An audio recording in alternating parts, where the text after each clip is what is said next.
I think that over the next few years, you're going to see this technology inside banks, inside traditional financial services, and you may not even know that you're using it, but you will definitely have a much more efficient, much better experience when you don't have to wait. Yeah. Says right here, users can spend directly without selling assets or convert to fiat, achieving asset holding, consumption, and yield offset in one. This is huge. You know, if you're just holding dollars and not getting yield on them, you're effectively losing money, right? So if you want to be a participant in the on-chain economy, you want to have a way to park your money in a way that generates yield.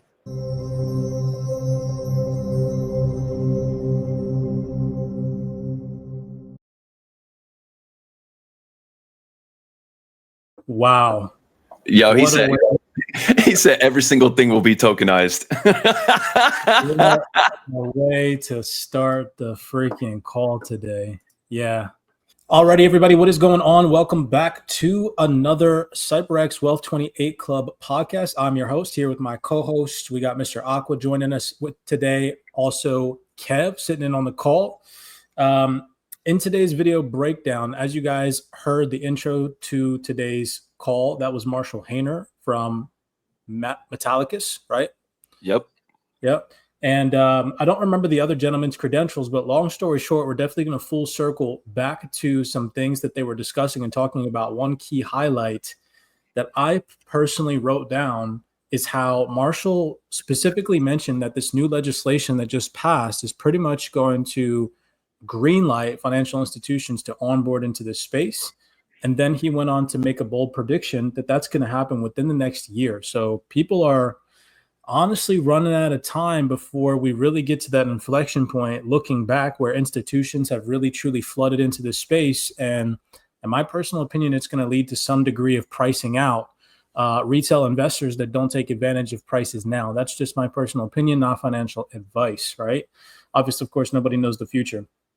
But so before we get started in today's video breakdown, the first portion of today's call, I want to really debunk some speculation, because on the internet right now, there's a certain group of people that have Twitter accounts and make content that are so far away from actual reality. Instead of moving with the changing tides, paying attention to the documents and the large organizations that are telling you guys that things like DeFi looping strategies, where we're going to be able to lend against our assets or liquid stake our assets, then use those lent out assets, borrow against them, and continue to operate in the DeFi ecosystem, or liquid stake an asset, get a liquid stake token, and then be able to go out and utilize that liquid stake token in the DeFi ecosystem, never having to sell our original assets. And XRP is one of those. And so in today's call, I want to really prove to you guys and show you all that institutions are preparing the rails right now, so that way they can come in and operate efficiently in the DeFi ecosystem. And I want to show you guys some of the biggest names in the game, like Visa and MasterCard, are the ones integrating these capabilities into their core infrastructure in order for us as retail investors to spend our yield from our liquid stake positions in the DeFi ecosystem. Okay. And so anybody, after I show you this proof today, that is sitting there saying that DeFi is not regulated, or that they're not going to use it or embed it into the core financial infrastructure, is not doing enough research. And those need to be the type of people that you ignore, sit on the sidelines, and pay attention to the information that matters. So that's what the first portion of today's call is going to be. That'll lead us back to the panel discussion that we just listened to with Marshall Hayner. Aqua's got some juicy information to discuss and show you guys about that whole ecosystem. I'll throw my 2 cents into that via something that Aqua shared with me, just to show you guys some massive developments that are ongoing in this space surrounding digital assets that we all know and invest in, most likely, especially if you're my follower or Aqua's follower. And so this is going to be a really great call today. So we do appreciate you guys for tapping in. We have 1,000 listeners, so it's great to see you guys again on this lovely Friday. Just what's going on, Kev? We'll just open the floor to some discussion before I start my call. What's going on with you guys, man? Man, another beautiful day in crypto, dollar cost averaging, buying this dip. You feel me? Buying this dip, not getting scared, understanding where we're at in the market. Thanks to CYPRX community. Shout out CYPRX. Yo, it feels great to be in crypto with our mindset. So yeah, feeling great, bro. All right. So Let's get started with this. You guys can see my screen, right? It's a Twitter page up that I have right now, just to make sure we're on the right. Okay, band of fundamentals. So buckle up your seatbelts, because this is going to be a really in-depth perspective showing you guys institutional insights. So none of these are going to be just opinions that myself, Aqua, or Kev are making up. I'm going to physically show you guys that institutions are preparing the DeFi rails to onboard thousands of institutions, and the likes of MasterCard and Visa are the ones building out the systems so all of this can happen. So I said here in this post, don't sell. Actually, as a matter of fact, I'm going to start with the post that I reposted. Shout out to GhostWeb3 on X, because he said here, after we get rich, don't get the Lambo to flex on family and friends. Get the Lambo as a constant reminder of how far you've come and as a token of your success. I like this post because it's motivational, gives you something to look forward to, especially if you're a materialistic person, which some people are. And that gives you something to kind of, again, set yourself attainable goals to get to a certain point in your life where you've achieved something. I put my 2 cents into this, and I said here, don't sell the crypto, in this case, XRP, for the Lambo, and instead consider this strategy. Not financial advice, of course. I said, use the XRP to buy the Lambo and still keep the XRP. It is insane to me that people cannot fathom that this is possible and is going to continue to remain possible in the near future as the new financial system is being built out. People are like, what? We don't have to sell our XRP? No, you don't have to sell your XRP. It is a choice. There's going to be some people that sell back into fiat thinking that that's the smartest idea. Kudos to you. By all means, if that's your strategy, pat yourself on the back, right? But in the Wealth 28 Club, we do things a little bit differently, right? We don't want to sell out of our utility assets. We want to be a part of this new Web3 financial infrastructure that is going to last 20, 30, 40, 50 years. When we die, we can pass our assets like XRP over to our children. We want to hold that XRP. We don't want fiat anymore. Fiat's done to us. We don't want it, right? We want XRP. We want utility assets. We want XLM. We want HBAR. And we want to put those assets to work to keep them in our family bloodline so we can retire off the yield and pass those assets over to our children and our generations to come. So here I said is an idea. You become an XRP millionaire, and instead of selling, you liquid stake your XRP for passive yield.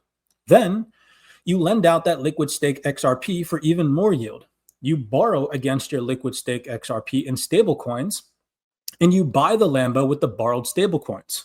You could end there, or you could go a little bit further to generate more yield and pay back your loan by tokenizing the Lambo on a RWA yield generating platform, and you list it for occasional physical rentals under an LLC structure. The tokenization yield and rental income repays the original loan. Meanwhile, your XRP earns yield and appreciates in value over time. Years later, you've still got that XRP. You've still got the Lambo. You've built a cash flow business. You never had to sell your future. Most won't understand this. They'll sell in the bull run, flex, spend, and go broke. Then say they can get back into the markets, beg the system for discounts that may never come. Play the long game, earn, borrow, own, and multiply. CYPRX Wealth 28 is different. And so many people had mixed comments underneath of this post. One, right at the top, shows the lack of education in the space that this and what I just said is 110% going to be possible and is already happening right now as we speak. Okay. I'm not going to butcher this person's name on X, but you can see the post right there. Somebody commented on this and said, how to lose your XRP 101. And again, this just shows lack of education on this individual's behalf, because this is possible. So let me show you guys this proof, taking into consideration something that Hugo just recently said in a panel discussion with Santoro, right? So if you come over here, here is that panel discussion. They hosted a Twitter space. Listen to what this individual said. This is Hugo Filion, and he goes on to talk about how this is all going to be possible, where people, you're going to be able to liquid stake your XRP to earn yield, and you can borrow against it in stable coins, and it is going to be a low risk play. So take a second here and listen to Santoro, previously Into the Block. I've gone over this in previous video discussions, why these people are important. We'll save that for today, but just listen to what Hugo says. Let me find the clip. Where do I think, where specifically with regards to XRP, I like the idea of being able to effectively use XRP, or perhaps even more interestingly, staked XRP, staked through Firelight, to be able to borrow stablecoins, then to earn an additional yield on your stablecoins. So what does that look like? That looks like you've taken your XRP, which currently has 0 yield. You have staked it at low risk, staking risk kind of rates. You have received staked XRP. You have then deposited that staked XRP in, let's say, a CDP like platform like Liquidity. You've created a unit of a decentralized stablecoin.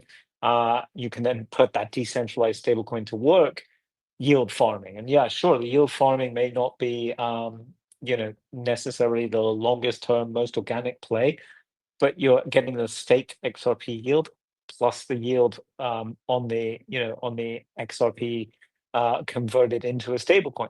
And the reality is, that's a really nice low risk play for the largest asset in the space. So that is a really low risk play, a really nice low risk play for the largest asset in the space. And Hugo Filion, word for word, on July 22nd, just explained exactly what I mentioned in this post, right?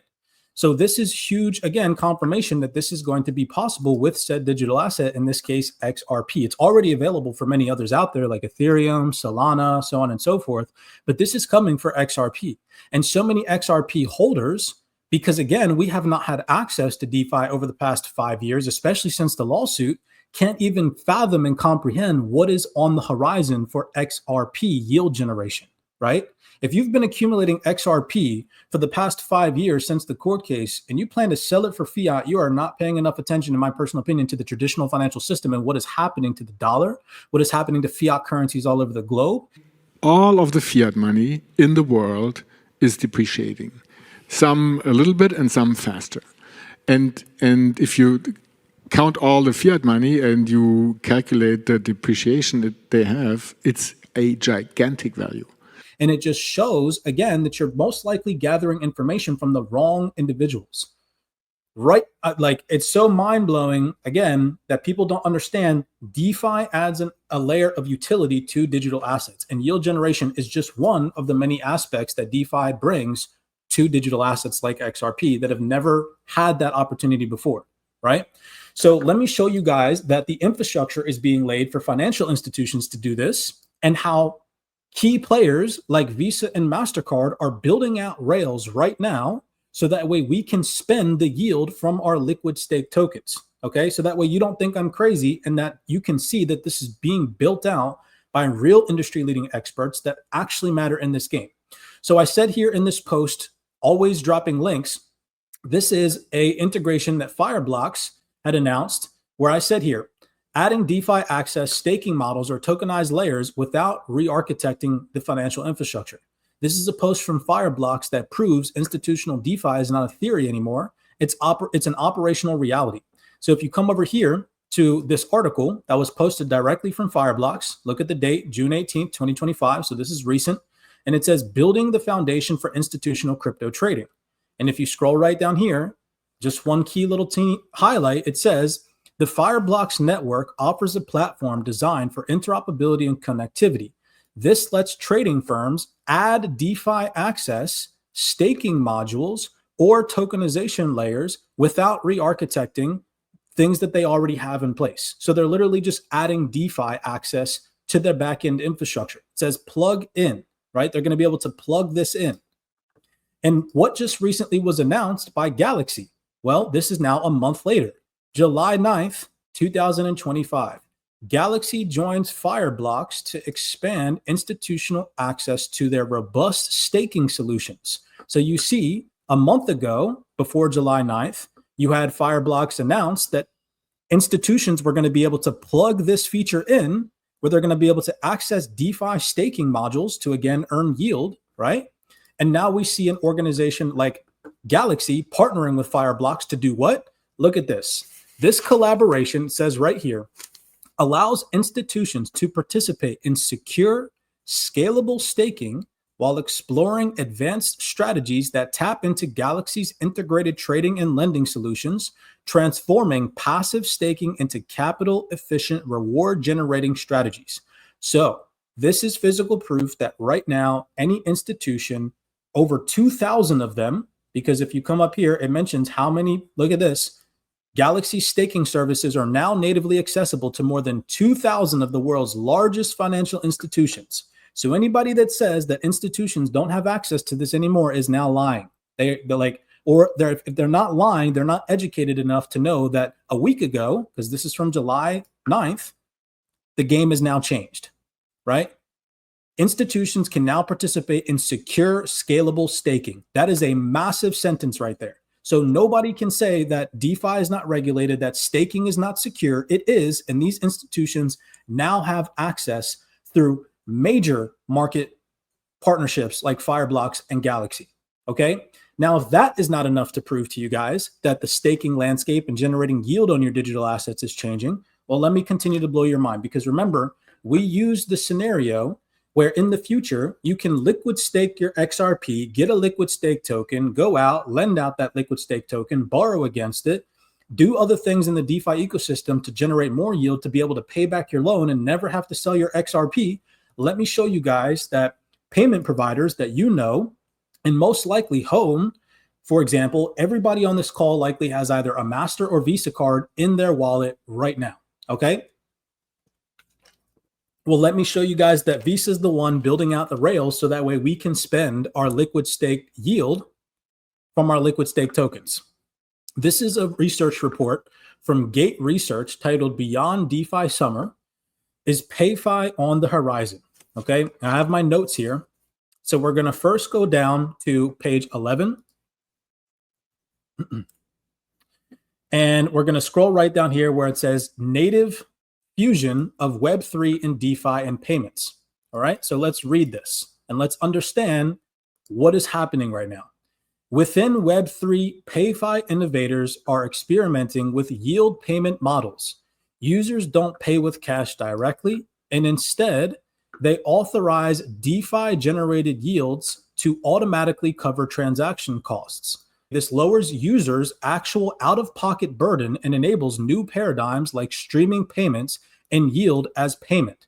So you're going to be able to take your yield in the future and utilize that as payment instead of having to sell your assets that are generating you yield.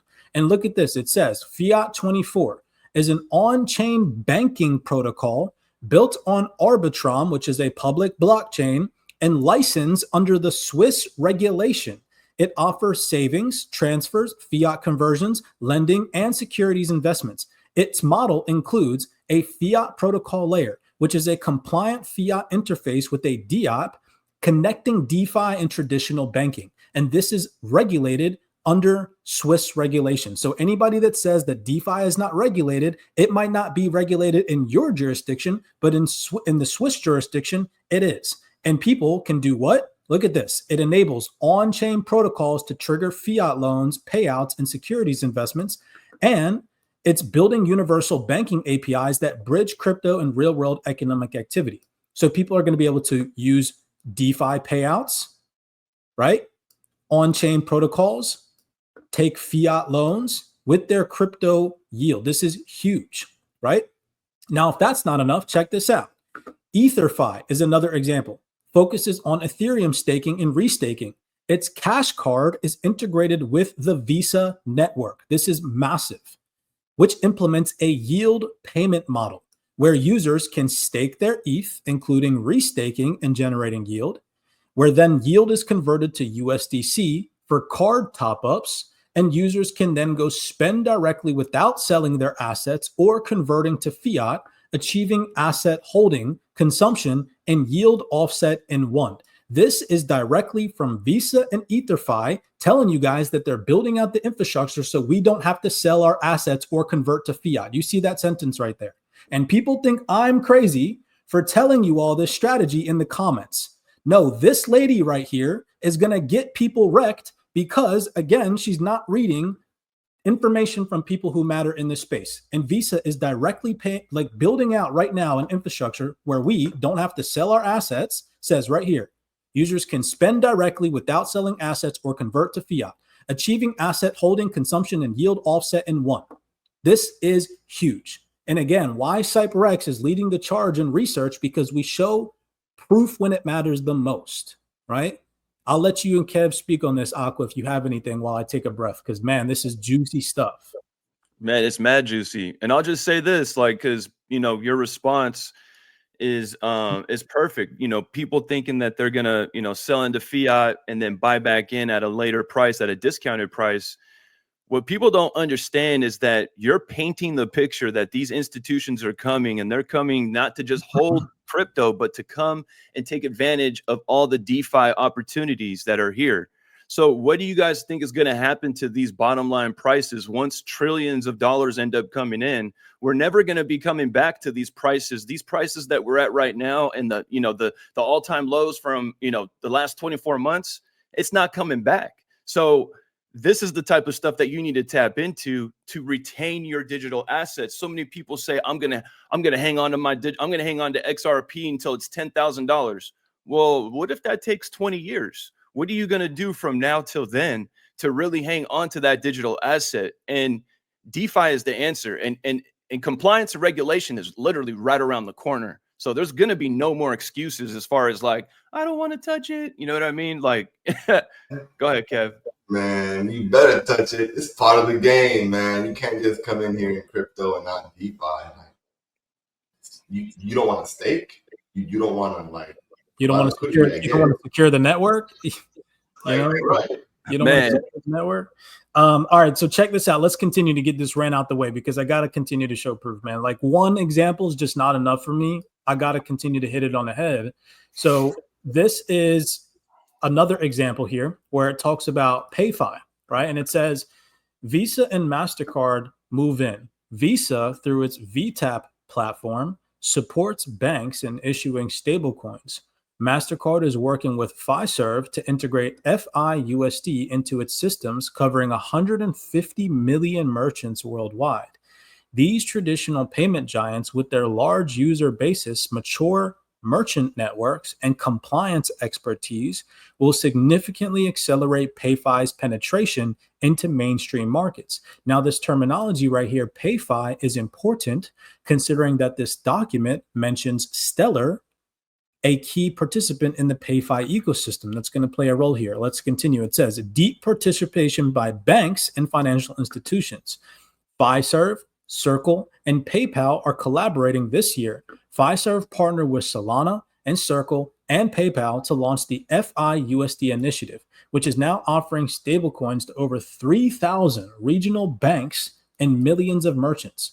These banks include Bank of America, Standard Chartered, and Revolut, and they're all developing or co-issuing their own stablecoin, further integrating on-chain payment infrastructure with traditional finance. So remember, I mentioned PayFi. Well, what does this document tell us that we're going to be able to use PayFi for? Let's continue to show you that you're going to be able to use yield, keeping in mind all the banks that are integrating PayFi. Bank of America. I got a bank, I got a Bank of America account being in Bank of America. I don't know how much money's in it, but I know I got one, right? You know what I'm saying? So if we come to page 19, check this out.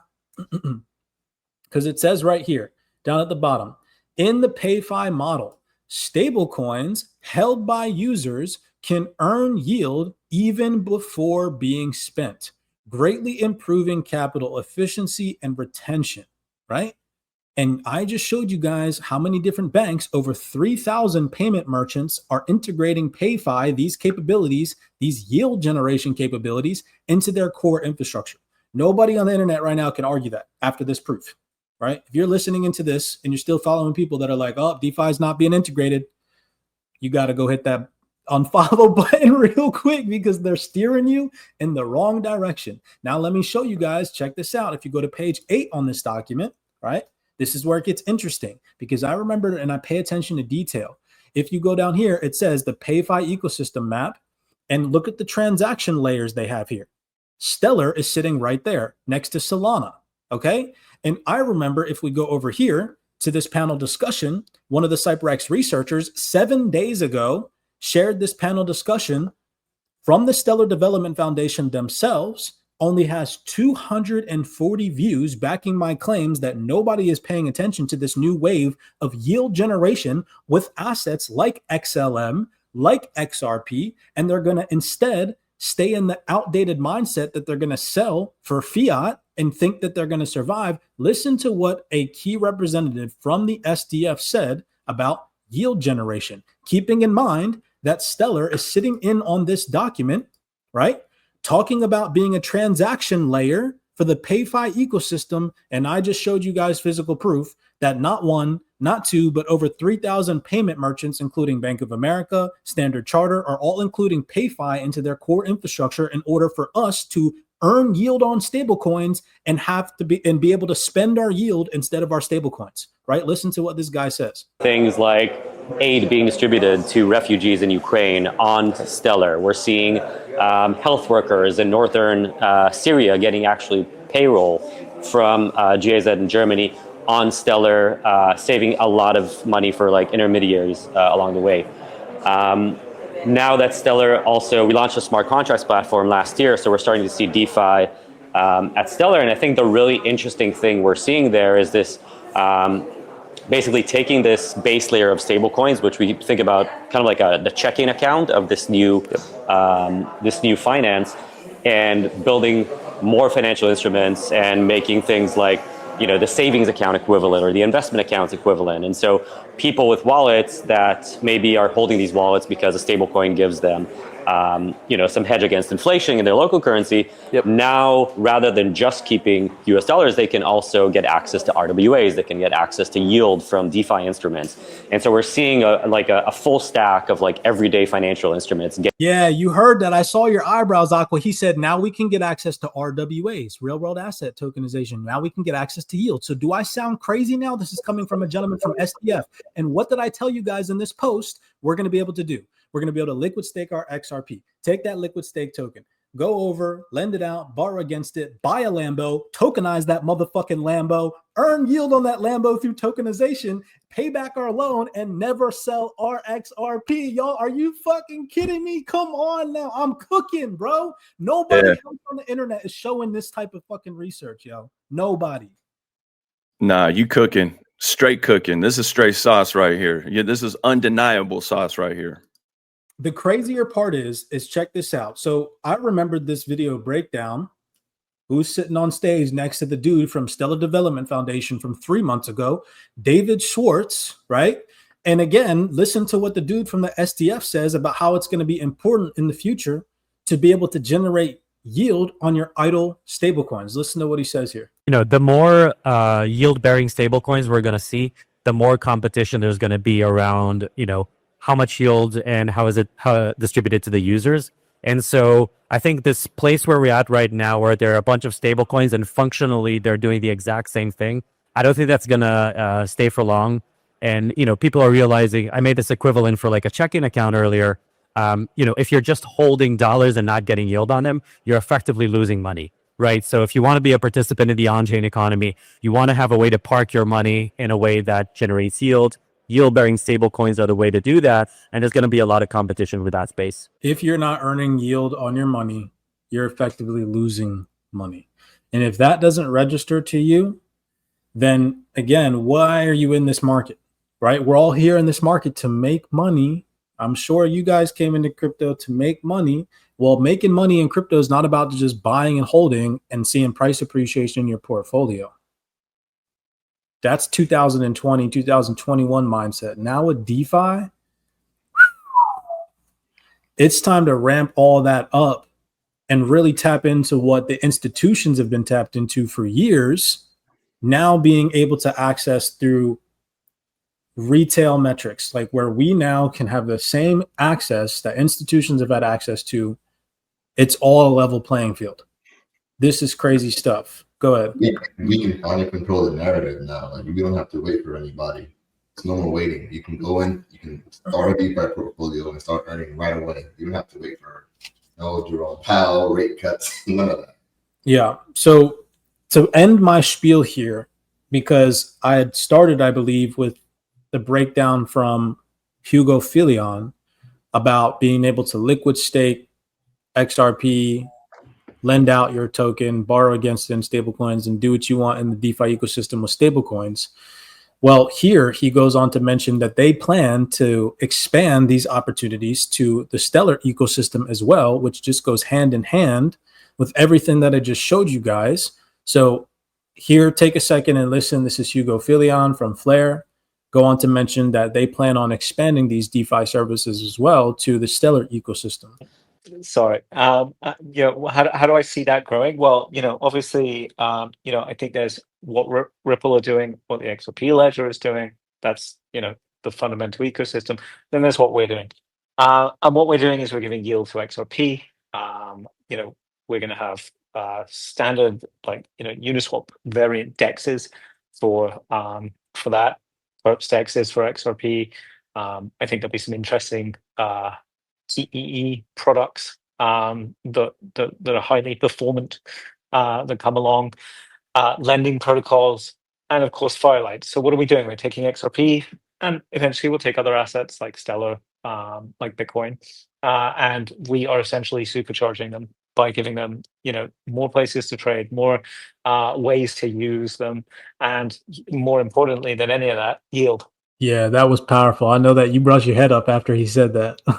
Yield, baby. It's always coming back to yield. Like, yield is everything in crypto. Like, if you're not aware of the yield opportunities, you still got more homework to do when it comes to crypto, because hodling these assets is old news. It's old news, especially going into a regulated ecosystem in the next 6 to 12 months. So He literally said that they plan on, or obviously, of course, integrating these DeFi primitives into Bitcoin and Stellar. But what he said is that this supercharges the assets. That's what he said, word for word. He said this supercharges the assets. That's, come on, that's vocabulary, like harmony to the ears. You should be like, what? Supercharging what? I got XRP and I want to supercharge it. I got XRP and I want to supercharge it. All right, like, that's crazy, you know. So that's, I guess, the first portion of today's call, right? I wanted to really show you guys physical proof that the naysayers on the internet, it's unfortunate that they exist, but they're simply just not doing the proper research. And so that is where we stand apart. We do bring opinions to the market here at CYPRX and the Well 28 Club, but they're opinions from people with credentials that matter. It's not just us waking up here in the morning and saying, hey, they're integrating DeFi into the core infrastructure.